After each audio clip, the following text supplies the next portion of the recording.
Hello, this is Andrea for the Learning Bear Podcast, your resource for wild professional development. Today we're going to be looking at a curriculum called Investigating Your Environment. Investigating Your Environment is a curriculum that was published by the USDA in order to shed light on a specific technique used in national parks called interpretive programming. Participants learn about the facets of interpretive programming, and then they have the opportunity to develop their own mini session. There are 7 interrelated activities included in this manual that range from 45 to 60 minutes in length, and depending on the skill of participant, not all of the activities would be required. The manual mentions that, if it's a refresher course, they don't have to take them all, but in order to glean the most possible education and benefit of this manual, it also recommends doing all 7 activities and doing them in the order that it's prescribed.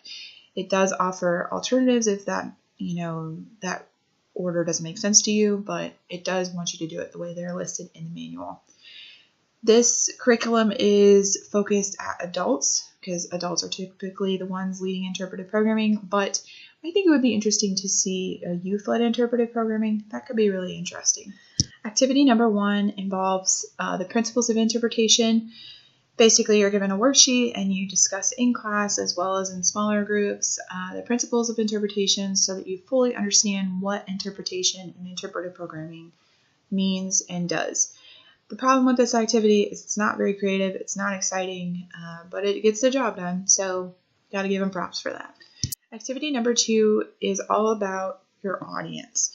You're given possible audience scenarios via a worksheet to think about, and I like this because it requires the participants to reflect and examine real-life situations that they could be faced with should they lead an interpretive program. The problem with this, however, besides the fact it's not overly creative, it does bear the possibility of scaring people away. Sometimes when you get into the bits and pieces of how to lead programming for adults, it can be intimidating and it could scare those who are really passionate but scared away. So a diligent facilitator is going to need to be available to answer all of those questions and alleviate any sort of anxiety someone might have. Activity number 3 deals with theme development, and this is an opportunity for open discussion as well as an activity, which I like. The participants discussed various themes and concepts of an interpretive programming, but at the same time, there's time built into the activity where everybody can go out into the area, like where they're located, wherever they're taking the class, and search for their own new and interesting themes. Maybe they see a clump of pawpaw trees together. Maybe they think of some way to work that into a theme. Maybe they see nuts or squirrels everywhere. Maybe they do that theme. I like it because it allows for creativity to take flight. It allows them to move around, which is great.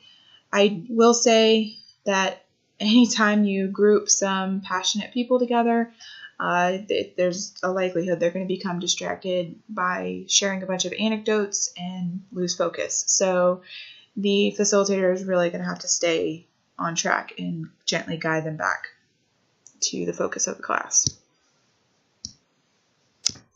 Activity 4 is about interpretive methods. Interpretive methods are however a program is presented. Sometimes it's funny banter between 2 leaders, sometimes it's a slideshow, sometimes it's Q&A, it's a game, whatever. In this activity, the group is split into teams and they have to name as many interpretive methods as they can think of. I like it because it's competitive and it's exciting. It's kind of a problem-solving thing. That's fun. It's creative. It's a nice way to, break it up. And I dig on that.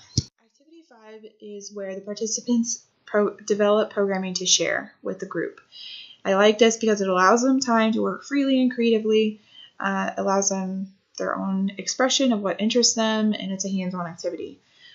Kind of a recurring theme here, a problem can be that someone becomes so engrossed in what they're doing that either they don't finish their presentation before the time is up, or they over-prepare and they have way more than they can present in the 10 to 15 minute time allotment. This is a very common problem when you're working with people who are passionate and excited. They have so much they want to share, and you just don't have time, unfortunately. Activity 6 will probably play a role with Activity 5. It's all about evaluation, and I imagine what the facilitator will do, or at least what I would do, is somebody would lead their activity, and then the group would evaluate them, and they provide paper evaluation, so it's not like you're going to have a bunch of people yelling out their critiques or something. Now, evaluations are really great for feedback, both for the facilitator and for the participants. However, there's always that anxiety about, are they going to accept me? Are they going to like me? I don't want to be judged by my peers, and so on. However, as long as everybody in the programming, which is usually the case, is committed to contributing to the learning process and growth and being constructive, there should be no reason for negative comments or hurt feelings. And I have not been in a program where everybody wasn't trying to support somebody else. Teachers have it hard enough. Educators, when we're in a group, in a room with a bunch of people who are just as excited and passionate as we are nothing but positive, and that's really, really great to see. So don't have any anxious feelings about evaluations. They are what they are. They're a necessary part of life, and you'll be fine. Activity 7 is a reflection activity on what characteristics you or another individual have that would make you a great interpreter. This is kind of an extension of the evaluation portion, and it allows you to focus on positive traits rather than negative traits. And I can see where this could be moved up earlier to maybe help you as you conduct your activity, but I think it also fits really well here too. At the end of this curriculum, there's a substantial supply of supplemental materials. This document is over 600 pages long, okay? It's not all just about these 7 activities either. So at the end of it, there is the worksheets that are referenced throughout the first 7 activities. There's great information at the end of the document as well for furthering understanding of the interpretive program. It has preparatory materials to aid the facilitator in preparing the course, like checklists and things of that nature. And then there's also some samples of interpretive programming, ways you could spin it, about weathering erosion or rocks, whatever. So it's an incredible guide, and as a teacher or a facilitator or an educator in any way, if you lead classes of any kind, even if it's about knitting or crocheting, whatever, this could really help you expand your practice and make you a better instructor. In my typical format, we have a nice little rubric here, 5-point system, and 4 criteria.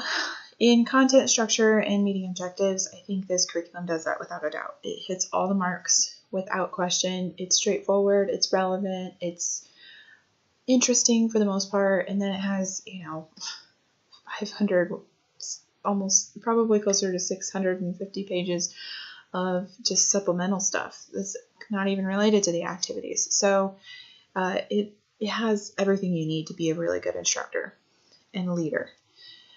I will say, and I mentioned it throughout, a lot of their activities are not very creative. And I appreciate the balance between passive and active activities, which is great, but I feel like they could be a little more creative in how they deliver those passive activities.